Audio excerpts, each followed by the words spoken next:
한반도를 수직관통한 태풍 카눈이 영남 내륙과 강원 영동 지역에 많은 피해를 남기고 소멸했습니다. 여름 피서철과 수확기를 앞둔 지역 주민들은 망연자실했습니다.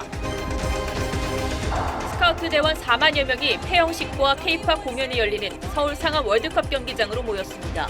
1,400여 대 버스가 동원됐고 주변 도로는 통제됐습니다. 철근이 누락된 LH 아파트가 5곳 더 추가됐습니다. 누락 사실을 알고도 경미하다고 자체 판단해 대상에서 제외했는데 이한준 사장 등 전 임원은 사직서를 제출했습니다. 고 최수근 상병 사건을 수사하다 항명 혐의로 입건된 박정훈 전 수사단장이 수사 외압을 주장하며 군 검찰의 수사를 거부했습니다. 군 검찰은 매우 부적절한 행위라고 밝혔습니다. 교육부 사무관이 자녀의 담임교사를 아동학대로 신고해 직위 해제시키고 왕자에게 말하듯 하라고 요구한 것으로 드러났습니다. 교육부는 해당 사무관을 직위 해제했습니다. 지난해 태풍 피해 영상을 어제 상륙한 카눈의 피해로 둔갑시켜 영상을 올린 유튜버가 입건됐습니다. 국경이 봉쇄된 3년간 중국에 구금된 탈북민이 사상 최대인 2,600여 명으로 추정되는데 강제 북송 우려가 나옵니다.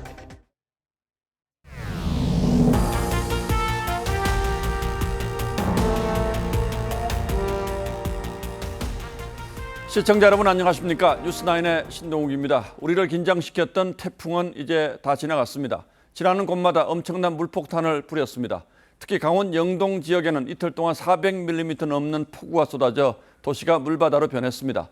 물이 빠지면서 남은 건 진흙더미와 쓸모없어진 각종 가재 도구들 뿐입니다. 이제 깨지고 부서지고 뜯겨나간 건 고치고 쌓인 흙더미를 치우고 새로운 삶을 준비할 시간입니다. 오늘 뉴스9 역시 태풍 피해 상황부터 정리해 보겠습니다. 가장 피해가 컸던 강원 영동 지역 상황부터 보시겠습니다. 정수장 기자가 취재했습니다.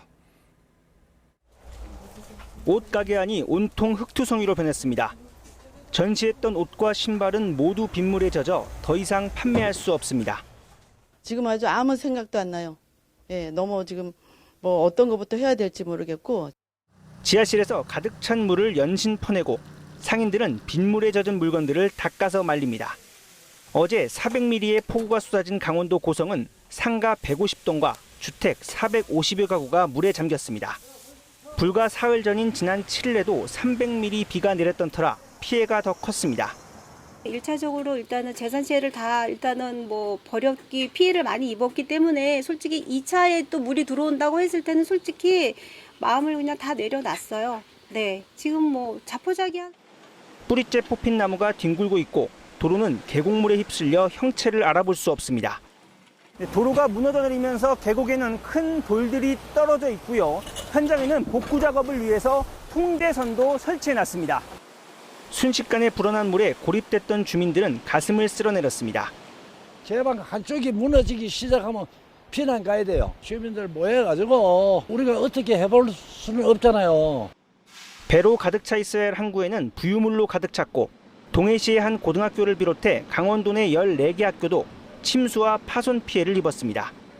이번 태풍으로 강원 지역에서는 609가구, 938명이 일시대 피했고 주택 196채가 피해를 입었습니다. TV조선 정수양입니다. 여름 성수기를 맞이한 관광도시 강릉의 타격이 가장 컸습니다. 지난 4월 벚꽃 성수기에는 대형 산불이 나더니 이번에는 물난리로 다시 주민들의 한숨이 깊어졌습니다.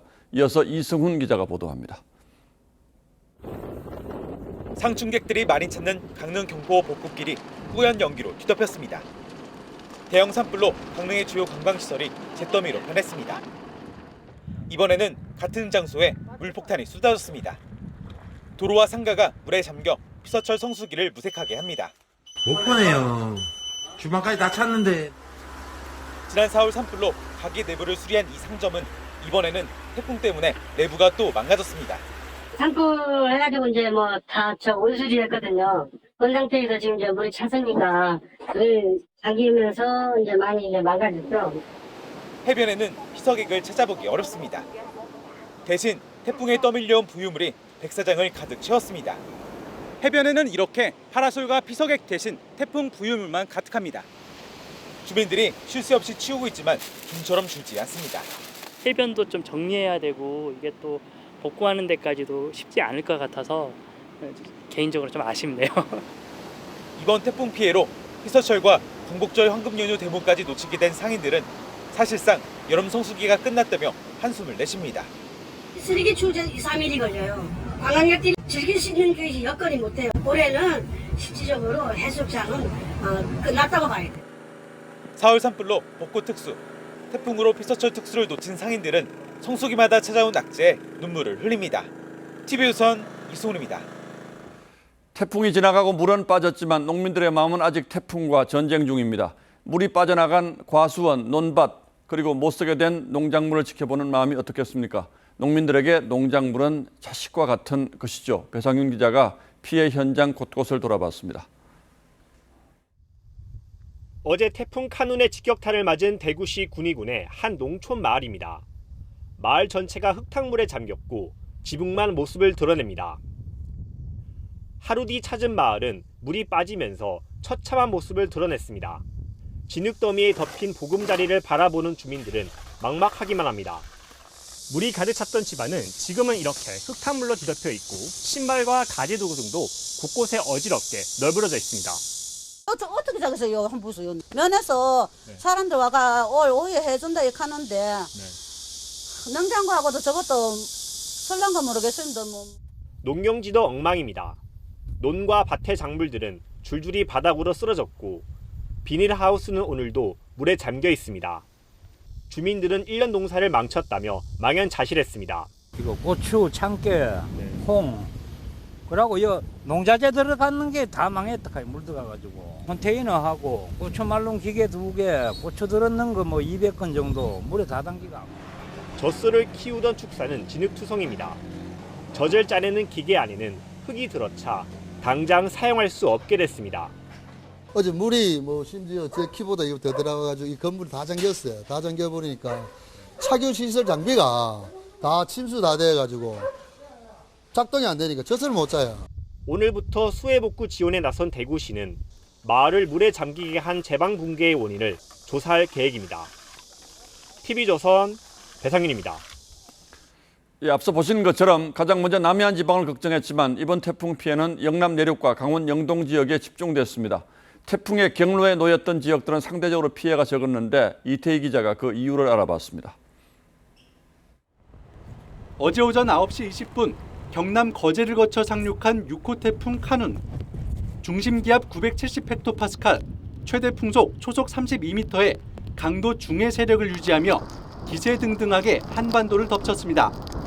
하지만 카눈은 경북 안동을 지나며 위력이 중등급에서 일반 태풍으로 약해졌고 서울에 근접해선 초속 20m로 간신히 태풍 기준을 충족했습니다.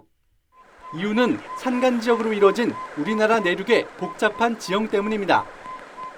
빌딩도 많이 있고 산지도 있고 그렇지 않습니까? 마찰을 막 크게 받으니까 에너지를 많이 잃게 되거든요. 강원 동해안에 쏟아진 역대급 폭우는 태백산맥이라는 지형적 특성이 영향을 미쳤습니다. 태풍 카눈이 북상하면서 동해의 수증기를 빨아들여 강력한 비구름을 만들고 이 비구름대가 다시 태백산맥에 부딪히면서 물폭탄을 쏟아낸 겁니다. 시속 20km 안팎의 느린 이동 속도도 강한 비구름대를 만든 원인으로 작용했습니다. 일반적인 태풍들보다 비교적 속도가 느리게 진행을 하면서 특히나 강원 영동을 중심으로는 동풍의 영향을 받는 시기가 길어지면서 경로, 강도, 속도 모든 게 이례적이었던 태풍 카눈. 15시간 동안 한반도 구석구석을 핥힌 뒤 소멸했습니다. TV조선 이태희입니다. 예, 그나마 다행인 건 태풍이 무사히 지나가고 세계 잼버리 대회의 마지막 순서이자 하이라이트인 K-팝 콘서트가 예정대로 진행될 수 있었다는 겁니다. 지금쯤이면 행사가 모두 끝나서 대원들이 돌아가고 있을 시간인데 오늘 분위기는 어땠는지 현장에 나간 취재기자를 직접 연결해서 물어보죠. 자, 조유진 기자, 안전이 무엇보다 걱정이었는데 무사히 잘 끝났겠죠? 네, 이곳 상암 월드컵 경기장에서 오후 7시에 시작된 잼버리 K-팝 콘서트는 9시가 넘은 현재까지 별다른 사고 없이 진행되고 있습니다. 잼버리 대원들은 하나둘 경기장을 빠져나와 숙소로 이동하고 있는 모습을 보이고 있는데요. 오늘 마지막 행사를 위해 오후 2시부터 4만여 명의 대원들이 이곳으로 모여들었습니다.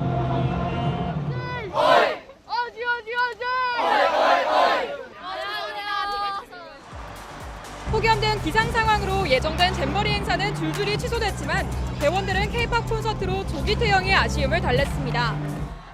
오랜만에 만나서 되게 반갑고 좋은 것 같아요. We have had some ups and downs, but everything is going to end up here with a huge concert. So we're super excited for the concert. 오늘 콘서트에는 그룹 뉴진스와 아이브, 마마무 등 19개 팀이 무대에 올랐고 각국 대원들은 K-팝 스타들의 노래와 율동을 즐겼습니다. 예, 이제 공식 행사는 다 끝났고요. 내일 다들 출국합니까? 네, 태풍 카눈까지 덮쳐 한반도를 덮쳐 우려가 컸지만 서울과 수도권 주변에선 강도가 약해지면서 오늘 행사는 무사히 마무리될 전망입니다. 이제 공식 일정은 모두 끝났고 내일부터 잼버리 대원들은 하나둘 고국으로 돌아가게 됩니다. 일부 대원들은 한국에 더 머물면서 추가 일정을 소화할 예정입니다. 정부는 내일 아침까지만 편의를 제공하기로 했던 계획을 바꿔 모든 대원이 출국할 때까지 숙식과 교통을 지원하기로 했습니다. 4만여 명이 넘는 각국 스카우트 대원들은 새만금에서의 폭염과 K-팝 공연 등 한국 문화체험을 가슴에 새긴 채 다음 행사를 기약하게 됐습니다. 상암 월드컵 경기장에서 TV조선 조유진입니다.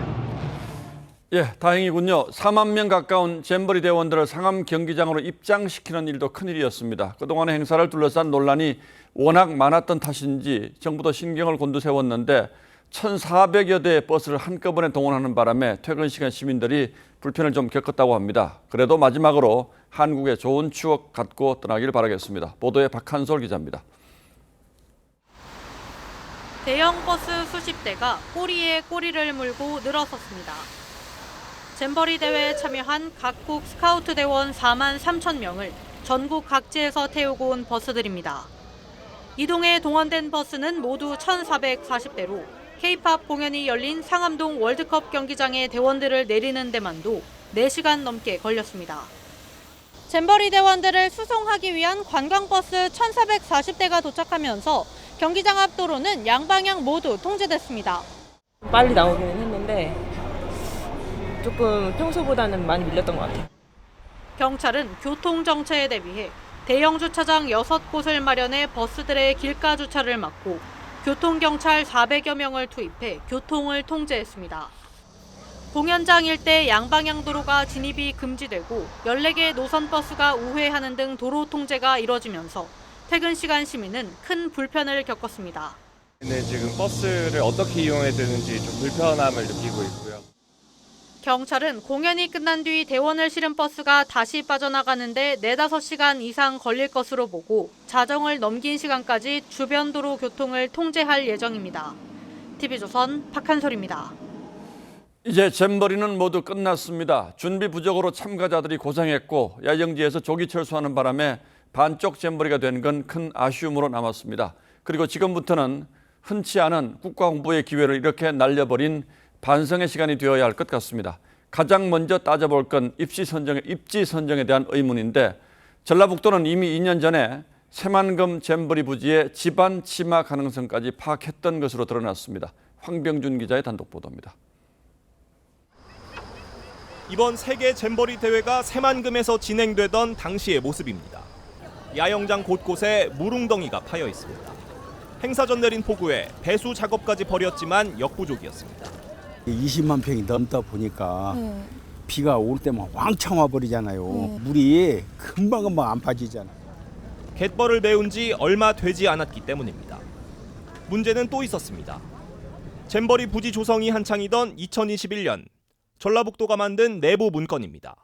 지반이 연약해 해마다 2cm에서 최대 1m 37cm까지 매립해놓은 땅이 서서히 내려앉을 가능성이 있다고 적혀 있습니다.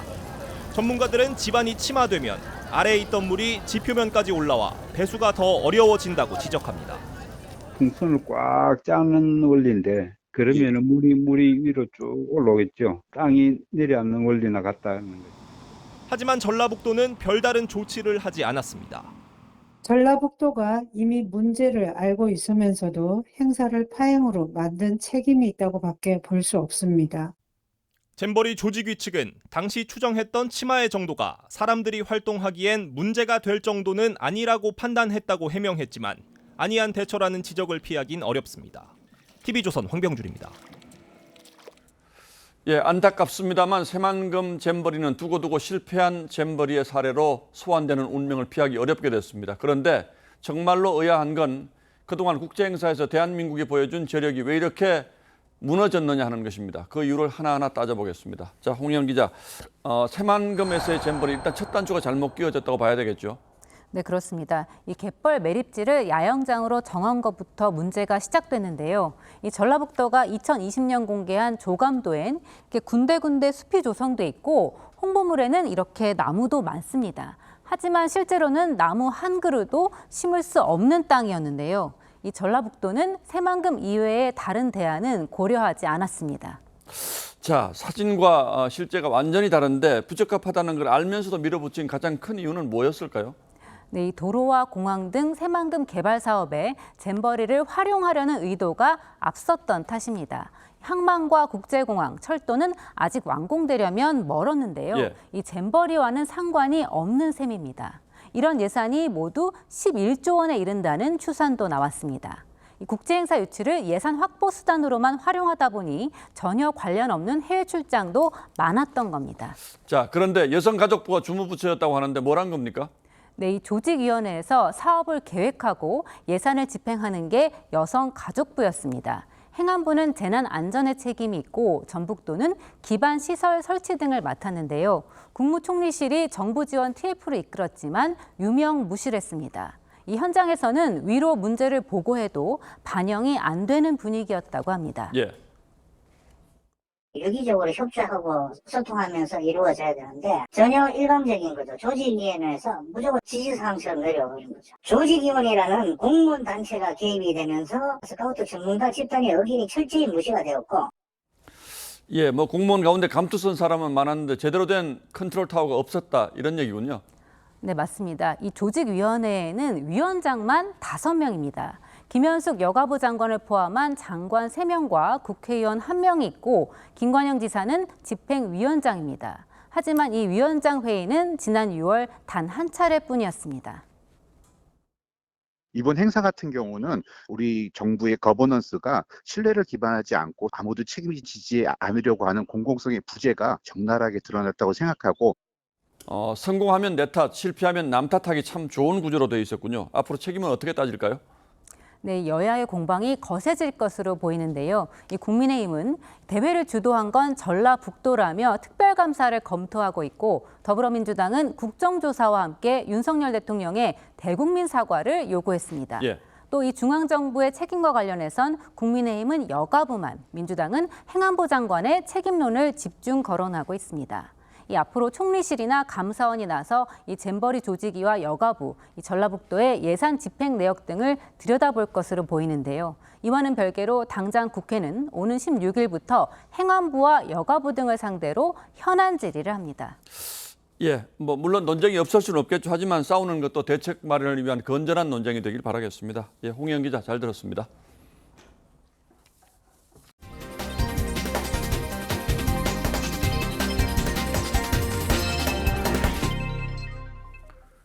한국토지주택공사 LH가 철근 누락과 조사 누락에 이어 이번엔 보고까지 누락한 것으로 드러났습니다. 총체적 난국입니다.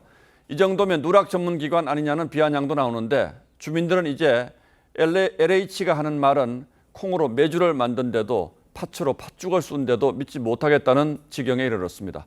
이번에는 또 뭘 빠뜨렸는지 김예나 기자가 취재했습니다. LH가 발표한 철근 누락 단지가 또 번복됐습니다. 지난달 31일엔 총 91곳 가운데 15곳에서 철근이 빠졌다더니 지난 9일엔 전수조사 대상에서 10곳이 빠졌고 이번엔 전수조사 대상 1곳과 철근 누락 단지 5곳을 또 빼먹었단 겁니다. 이로써 철근이 누락된 무량판 LH 아파트는 총 102곳 가운데 20곳이 됐습니다. LH 측은 이번 발표에서 빠진 5개 단지에서 누락된 철근 개수가 5개를 밑돌아 경미하다고 판단했고 이미 보강공사를 마쳐 윗선의 보고 없이 발표 대상에서 제외했다고 설명했습니다. 경미하고 보강 소리가 바로 이렇게 될 수 있는 사안들 같은 건 뺀 걸로. 공사도 조사도 부실하게 한 LH의 무책임한 행태에 입주민들은 실망감을 감추지 못합니다. 보강공사 맡았어도 이렇게 하는 거 보니까 믿을 수 없어요. 불안해서 살기가 어려울 것 같아요. 또 배신감 느끼죠. LH는 추가로 드러난 철근 누락 단지에 대해 긴급 안전점검에 들어갔지만 이미 짙게 깔린 주민들의 불신을 씻기는 어려워 보입니다. TV조선 김예나입니다.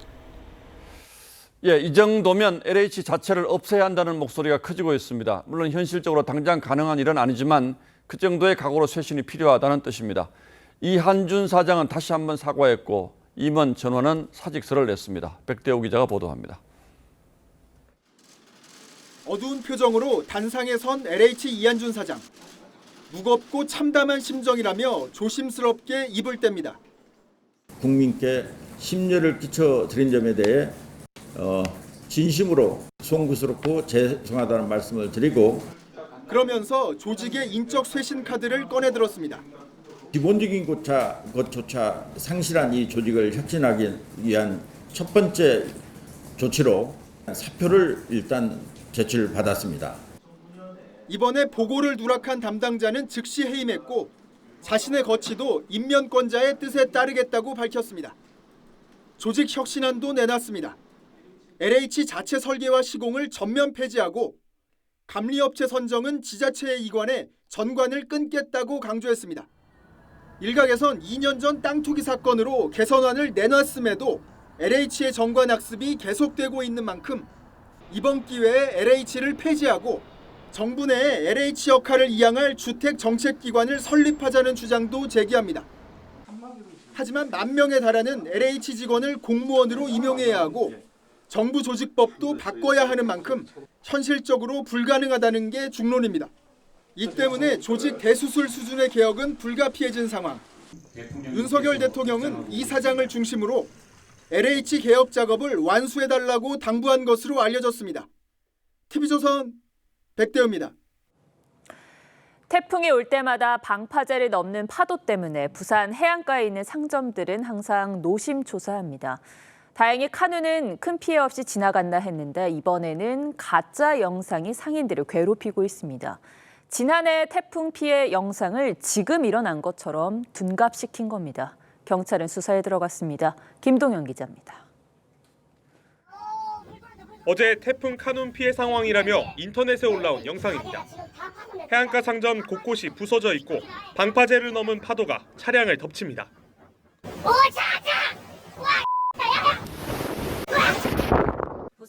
또 다른 영상에선 부산 밀락동의 한 도로가 파손됐고 가로등이 쓰러진 장면을 소개합니다.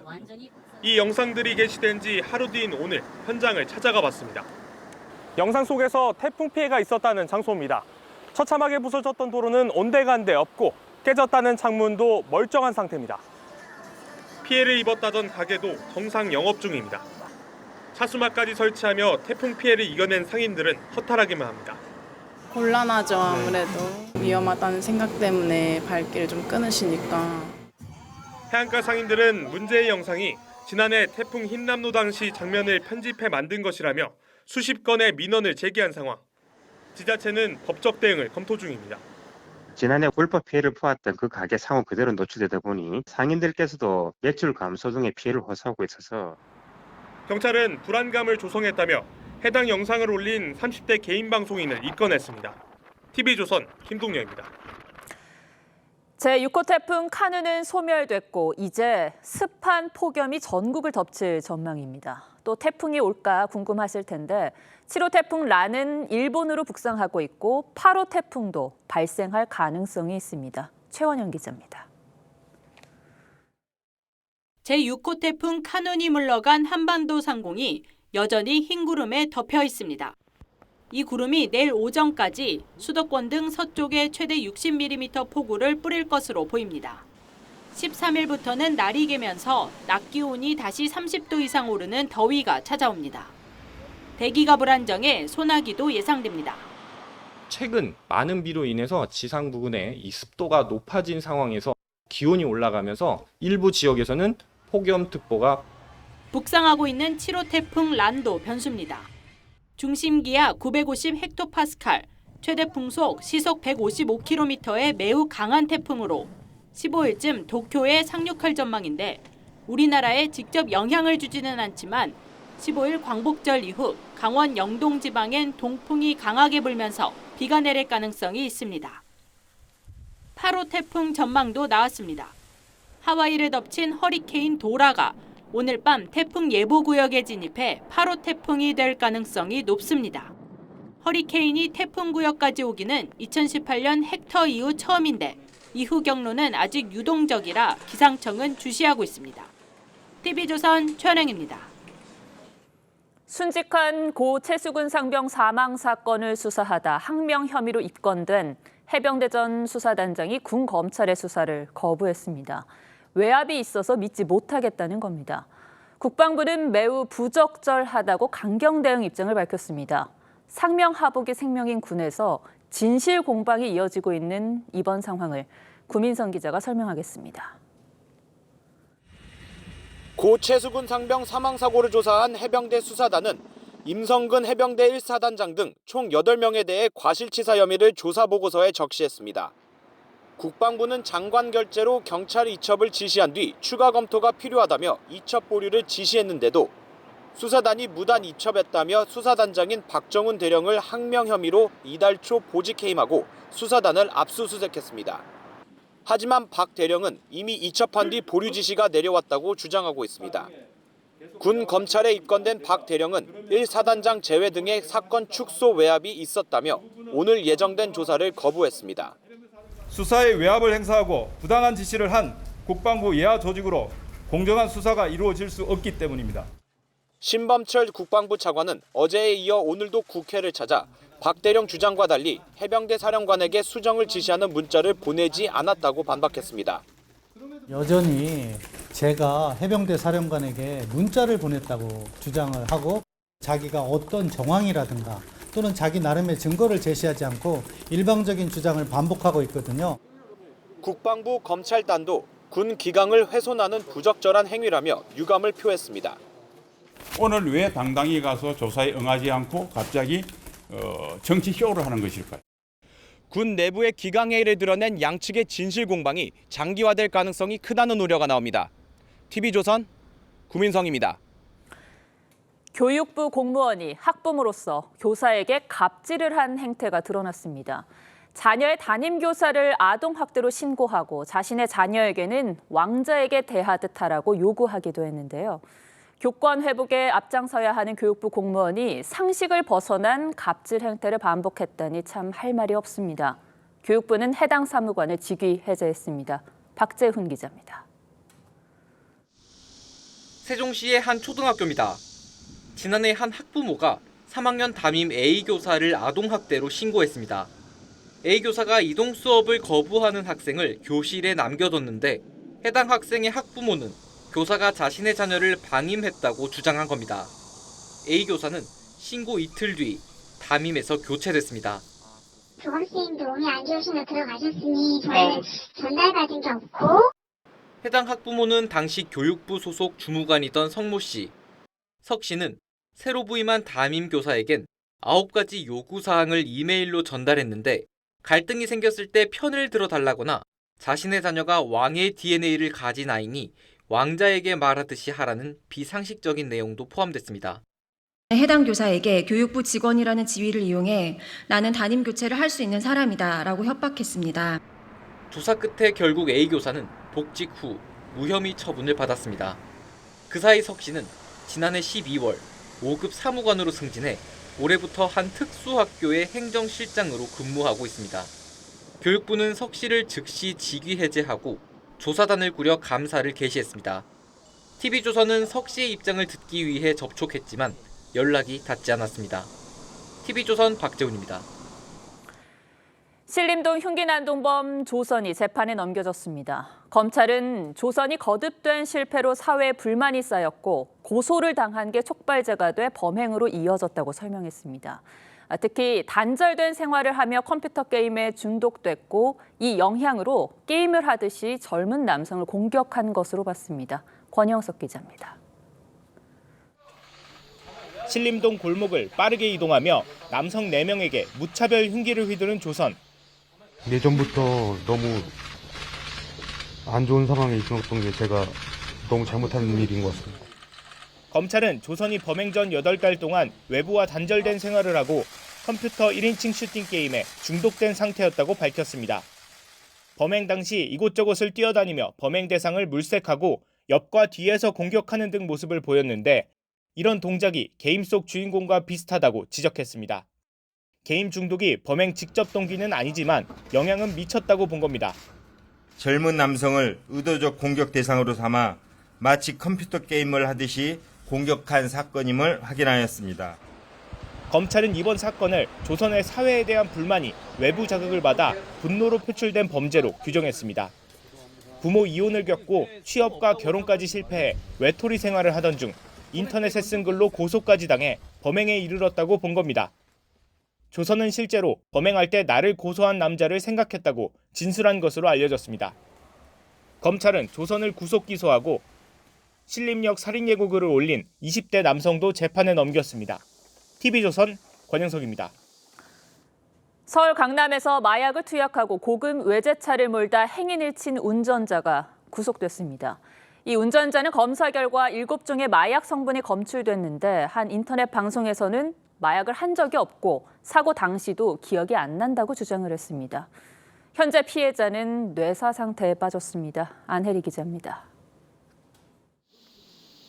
지난 2일 서울 강남에서 롤스로이스 차를 몰다 행인을 친 28살 신모 씨가 법원에 출석합니다. 병원 여러 군데 다니면서 약물 쇼핑하셨을까요? 최근에도 투약하셨을까요? 사고 직후 경찰 간이검사에서 케타민 성분이 발견된 데 이어 국립과학수사연구원 정밀감정 결과 신 씨의 몸에선 마약류 7종이 검출됐습니다. 하지만 신 씨는 유튜브 방송에 출연해 마약을 하지 않았다고 주장했습니다. 최근 6개월 이내에 마약을 한 사실이 없습니까? 정말 없습니다.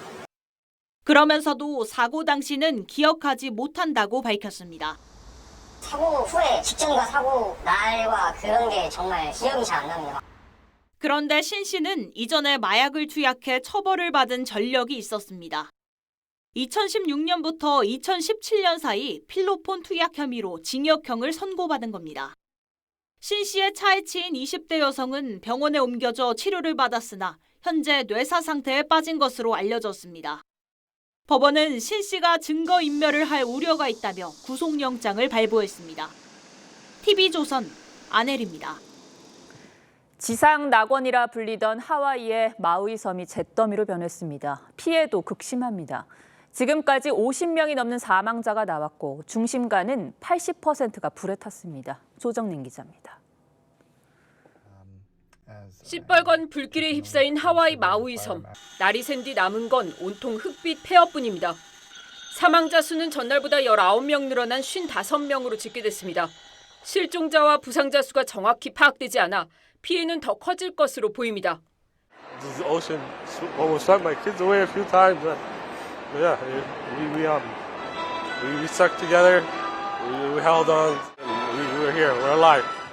일부 지역의 통신과 11,000여 가구의 전기가 끊겼습니다. 휴가차 마우이 섬에 간 여행객 수천 명은 공항에 발이 묶였습니다. Yeah, our flight was canceled last night, so we're making arrangements to fly out today. 산불이 이렇게 번진 건 하와이 인근에 있던 허리케인 도라의 영향 때문인데 라하이나 지역의 80%가 불에 탔고 1,700여 채 건물이 파괴되는 등 재산 피해도 속출했습니다. All line is burnt to crisp and it's like an apocalypse. 조 바이든 미국 대통령은 하와이를 재난 지역으로 승인하고 복구를 돕기 위한 연방 차원의 긴급 지원을 지시했습니다. TV조선 조정린입니다. 하와이 마우이 섬에는 우리 교민 500여 명이 살고 있습니다. 현재까지 한국인 인명 피해는 없는 것으로 파악됐습니다만 일부 교민들은 어렵게 일군 삶의 터전을 한순간에 잃어버려 망연자실해하고 있습니다. 황정민 기자가 들어봤습니다. 불길이 휩쓴 자리에는 폐허와 그을린 차량만 남았습니다. 30년 전 아메리칸 드림을 꿈꾸며 하와이 마우이 섬의 터를 잡은 이현희 씨 부부의 거주지였습니다. 산불은 이 씨 부부의 집뿐 아니라 땀방울로 만들어낸 사업 기반까지 한순간에 앗아갔습니다. 하나를 못 건졌어요. 비즈니스를 오래 했으니까 물건이 우리는 상당하죠. 그 다 지나 제가 됐어요. 피해가 집중된 라하이나 지역에는 우리 교민들 점포가 모여 있었습니다. 세탁소와 옷가게 등 20여 개의 상점은 물론 섬을 상징하던 150년 역사의 반얀트리도 형태조차 알아보기 어렵습니다. 한국 사람들이 제일 요지에 가게를 많이 하잖아요. 그러니까 가장 피해가 컸지요. 영화에도 이런 영화는 처음 봤다는 거예요. 300명 정도로 추정되는 한국인 관광객들도 사선을 넘나들었습니다. 여행 가방과 여권까지 타버렸고 임시 대피소로 지정된 한인교회와 교민 가정집으로 피해야 했습니다. 한 분 가정이 오셨어요. 한인 여행 4인 가족인데 저희가 한인 가정집으로 안내해드려서 호놀룰루 총영사관은 현지의 영사 등 3명을 급파해 정확한 피해 상황을 파악하고 한인들의 대피를 지원하고 있습니다. TV조선 황정민입니다. 네, 다음 뉴스입니다. 일주일 뒤에 미국 대통령 별장인 캠프 데이비드에서 한미일 정상회의가 열리는데 우리 정부가 회담 후 나올 공동성명에 국내 납북자 문제를 명시하는 방안을 추진 중인 걸로 확인됐습니다. 역대 우리 정부는 남북관계를 고려해서 납북자 문제에 대해서 소극적이라는 비판이 많았는데 앞으로 이 문제에 적극적으로 나서겠다는 의지를 공식적으로 밝히는 셈입니다. 김정우 기자의 단독 보도입니다. 한국인 납북자는 6.25 전쟁 당시 10만여 명, 전후 500여 명이 북한에 납치됐고 최근 10년간은 6명 이상이 억류된 것으로 알려져 있습니다. 우리도 납치 부분에 대해서 일본처럼 테러 지정국에 같이 포함시키는 것을 다음 주 한미일 정상회의 공동성명에 국내 납북자 문제가 담길 전망입니다. 정부 고위 관계자는 납북자와 억류자 문제에 대한 윤석열 정부의 인식은 이전 정부와는 완전히 다르다며 정상 공동성명에 강력한 해결 의지가 포함될 거라고 전했습니다. 인도적 현안 안에는 인권 문제, 이산가족 문제, 북한 억류자 문제, 국군 포로 문제, 납북자 문제도 포함되겠습니다. 납북자와 억류자, 국군 포로 문제는 역대 대통령이 정상회담에서 언급하거나 성명에 담긴 적은 없었고 지난 4월 한미 정상회담 공동성명에 납북자와 억류자, 국군 포로 문제 해결을 위한 협력 강화란 문구가 처음 담겼습니다. 지난해 11월 캄보디아에서 아세안 정상회의를 계기로 만난 한미일 정상은 납치자 문제의 즉각적 해결을 위한 공동의 의지를 확인했는데 일본인 납북자의 무게가 더 실렸다는 평가가 많았습니다. 한미일 정상회담에서 강력한 메시지를 담아서 북한이 도저히 부정할 수 없게 한미일 3국은 정상회의와 공동군사훈련을 매년 정례적으로 하는 내용도 공동성명에 담을 것으로 보입니다. TV조선 김종호입니다. 코로나로 북중 국경이 봉쇄된 지난 3년간 중국에 머물던 탈북민 2,600여 명이 공안에 적발된 것으로 전해졌습니다. 국경이 조만간 다시 열리면 대부분이 북송될 위기에 놓였고 항저우 아시안게임을 앞둔 지금 중국에서는 필사의 숨바꼭질이 벌어지고 있습니다. 이태영 기자가 취재했습니다. 방 한켠에 외부를 비추는 작은 TV 2대가 설치돼 있습니다. 중국 랴오닝성 북중 접경 지역에 사는 한 탈북민이 중국 공안의 단속을 피하기 위해 설치한 CCTV입니다. 9월 항저우 아시안게임을 앞두고 중국은 중국 내 탈북민들에 대한 집중 단속을 벌이고 있습니다. 탈북자를 신고하면 포상금이 나오기에 중국에선 집집마다 찾아다니면서 탈북자들 수색에 나서고 있습니다. 공안들이 아예 길을 봉쇄하고 행인들의 신분증을 일일이 확인하는 일도 벌어집니다. 길에서 검열 세게 해요. 검열하게 되면 잡히게 되면 저 사람이랑 인정되게 되면 조선 내보내거든. 다 막아놓고 한 사람 한 사람 검열하고 댕겼거든요. 코로나로 국경이 봉쇄된 3년 동안 중국에서 적발된 탈북민 숫자는 2,600명이 넘을 것으로 추정됩니다. 한 2,000명 정도를 알고 있었는데 그거는 우리 두만강, 압록강 부근의 중국의 수용소고 그 남쪽으로 한 600명 정도가 더 있다고 합니다. 북중 국경이 개방돼 강제 북송될 경우 감옥이나 수용소에서 반인권적 처벌을 받을 가능성이 큽니다.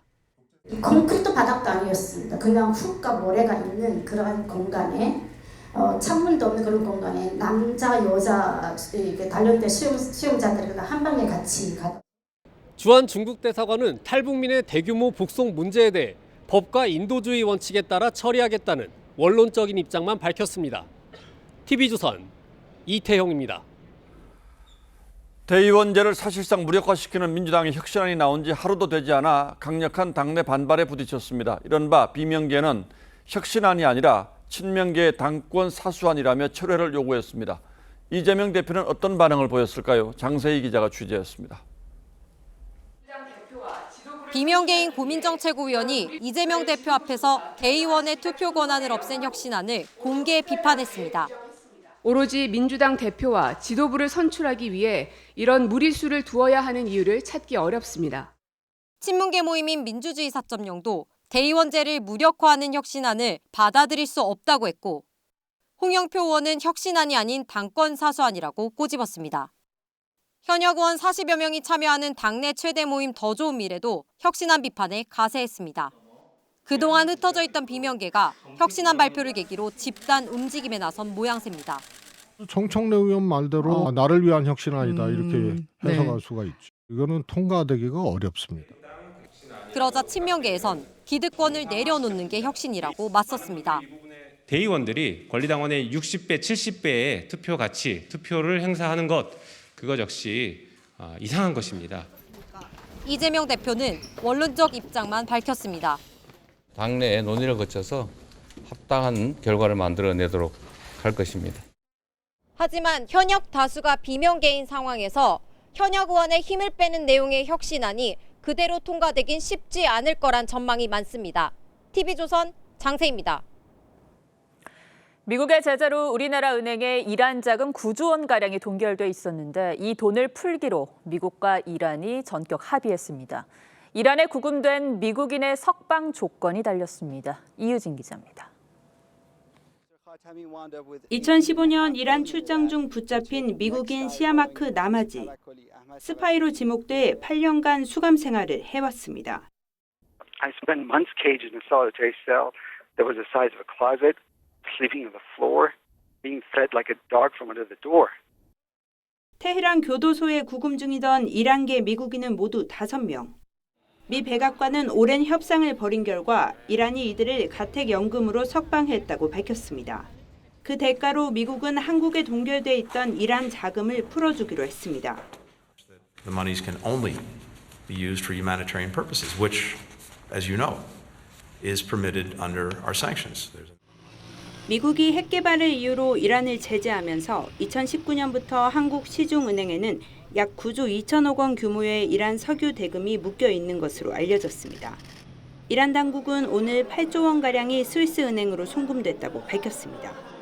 ما با از طریق عمان و قطر ما هاست که پیام‌های بین ما و طرف آمریکایی تبادل میشه. از نظر ما موضوع تبادل زندانیان یک مسئله 우리 정부나 은행 당국은 외교 문제라 자금 이동을 확인해 줄 수 없다는 입장이지만 지난 4년여간 경색됐던 이란과의 관계 개선에 청신호가 켜졌다는 관측이 나오고 있습니다. TV조선 이유진입니다. 오늘 아침 대구 달성공원 동물원에서 침팬지 2마리가 탈출했습니다. 2시간 만에 모두 잡긴 했는데 마취총을 맞은 한 마리가 결국 폐사했습니다. 이심철 기자가 보도합니다. 침팬지 한 마리가 공원 안을 어슬렁거리며 돌아다닙니다. 사람이 다가가자 나무 뒤로 숨으며 소리를 지릅니다. 오늘 오전 9시쯤 대구 달성공원에서 사육 중인 침팬지 2마리가 우리에서 탈출했습니다. 25살 수컷과 36살 암컷 침팬지 2마리는 청소하러 들어온 사육사를 밀치고 우리를 뛰쳐나왔습니다. 경찰과 소방당국은 공원 안에 있던 관람객을 대피시키고 합동 포획 작전을 벌였습니다. 현장 상황을 안전에 유의하시고 방패 등 적극 활용해서 방어할 수 있도록 바랍니다. 포획팀은 먹이로 암컷을 유인해 탈출 30분 만에 우리 안으로 들여보냈습니다. 하지만 수컷은 포획이 쉽지 않았고 소방당국은 탈출 2시간 만에 결국 마취총으로 수컷을 제압했습니다. 침팬지는 마취총 2발을 맞고 산배털로 굴러 떨어진 뒤 담장 바로 앞에서 잡혔습니다. 포획 과정에서 사육사 한 명이 침팬지의 팔을 물려 치료를 받았습니다. 마취총을 맞은 수컷 침팬지는 의식을 되찾았지만 결국 숨졌습니다. 원래 기도 쪽에 이제 이불이 있어가지고 기도가 이제 계속되면서 심폐소생술을 하고. 공원 측은 탈출 경위와 침팬지의 폐사 원인을 조사하고 있습니다. TV조선 이심철입니다. 40여일 앞으로 다가온 항저우 아시안게임에서는 바둑 종목이 13년 만에 부활했습니다. 바둑 대표팀도 오늘 진천 선수촌에 입촌했는데 바둑 돌이 아닌 무거운 역기를 들었습니다. 성민혁 기자가 그 이유를 들어봤습니다. 등운동 기구 앞에 앉은 신진서 구단. 10회가 넘어가자 숨이 가쁩니다. 감상 없어요. 팔이 부들부들 떨리고 팔굽혀펴기를 할 땐 얼굴이 빨개집니다. 어딘가 어설프지만 표정만은 진지합니다. 3대 100도 아마 못 칠 거예요. 바둑이 좀 계속 앉아있다 보니까 아무래도 좀 이렇게 말려있거든요, 몸이. 그래서 등 운동을 되게 좋아해요. 바둑알 무게는 4g도 안 되지만 지구력이 필수인 만큼 체력 훈련도 중요합니다. 개인전에 출전하는 선수들은 하루에 2판씩 열흘을 계속 대국을 해야 되기 때문에 체력이 받쳐주지 않으면 그 체력이 기술에도 영향을 미칩니다. 바둑 대표팀은 다른 종목 선수들과 마찬가지로 새벽 6시부터 달리기와 근력 훈련도 할 예정입니다. 13년 전 광저우 대회 때와는 다르게 요즘은 인공지능을 활용합니다. 바둑 AI를 활용해서 정말 여러 가지 형태의 훈련을 지금 할 수가 있기 때문에 목표는 이번에도 금메달 3개 싹쓸이. 세계 랭킹 1위인 신진서, 최정 구단은 자신감이 넘칩니다. 세계대회에서 한두 판 졌다고 해서 제 실력이 어디 간다고 생각하진 않고요. 한국 선수들이 강하다는 거는 좀 다들 별로 의견이 없으실 것 같아서 저희가 가장 신경 쓰이는 팀이 되도록. 기사가 아닌 선수로 거듭난 대표팀. 치열한 두뇌 싸움 못지않게 근력 훈련에도 열중입니다. TV조선 성민혁입니다.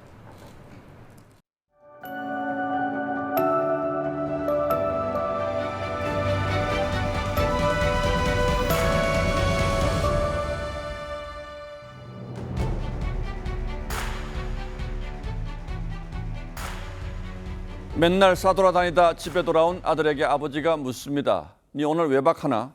집에서 잘 건데요. 네가 집에서 자는 게 외박 아니라? 아버지는 무심한 듯 슬쩍 핀잔하시곤 했습니다. 함부로 사는 아들이 아무렇지도 않은 척 하셨죠. 하지만 속으로는 얼마나 애가 타셨을까요? 아들은 아버지의 투박한 사투리에 담겼던 곰삭은 정을 그리워합니다.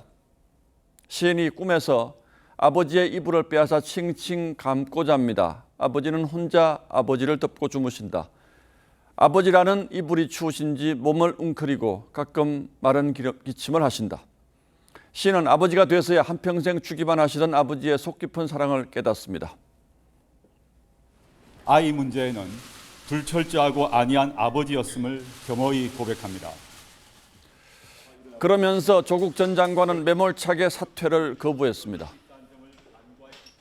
저와 제 가족이 고통스럽다고 하여 제가 짊어진 짐을 함부로 내려놓을 수도 없습니다.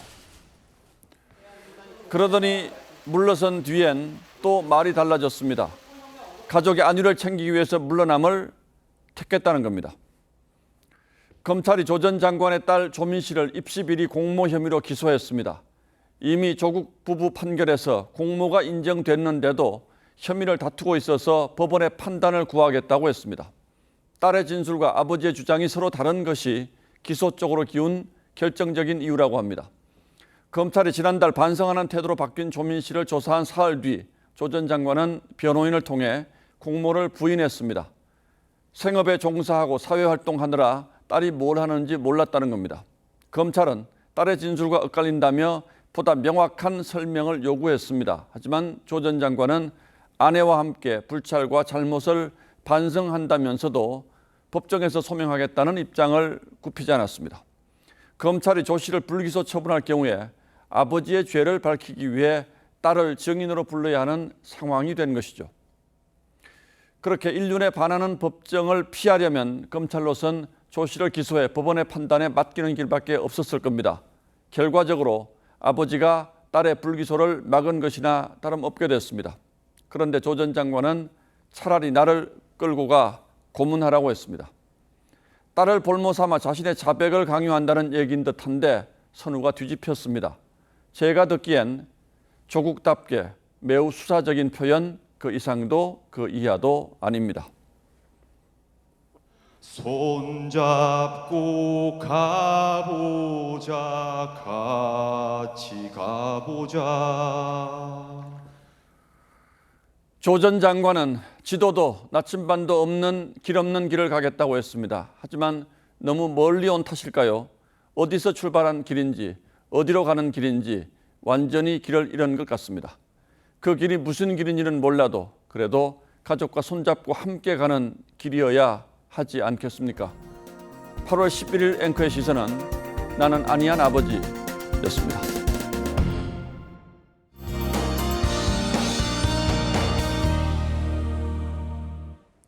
태풍은 물러갔지만 여전히 비가 내리는 곳들이 있습니다. 수도권과 영서 중북부, 충남 북부로는 내일 오후까지 이어질 수 있겠고요. 밤까지는 소나기가 내리는 곳들이 있겠습니다. 오늘 다시 무더위가 찾아온 영남 지역과 강원 동해안, 전남 일부 지역에는 폭염주의보가 발효됐습니다. 주말 동안에는 전국적으로 무덥겠습니다. 내일 오후에도 곳곳으로 소나기가 예상됩니다. 동해안 쪽은 높은 너울성 파도에 주의하셔야겠습니다. 내일 아침 기온은 서울이 23도, 제주는 26도로 열대야가 나타나겠고요. 낮 기온은 서울이 29도로 오늘보다 4도가량 크게 오르겠습니다. 당분간 30도를 웃도는 무더운 날씨가 이어지겠습니다. 온열 질환 조심하셔야 합니다. 날씨였습니다. 8월 11일 금요일 뉴스9은 여기서 모두 마치겠습니다. 함께해 주셔서 고맙습니다.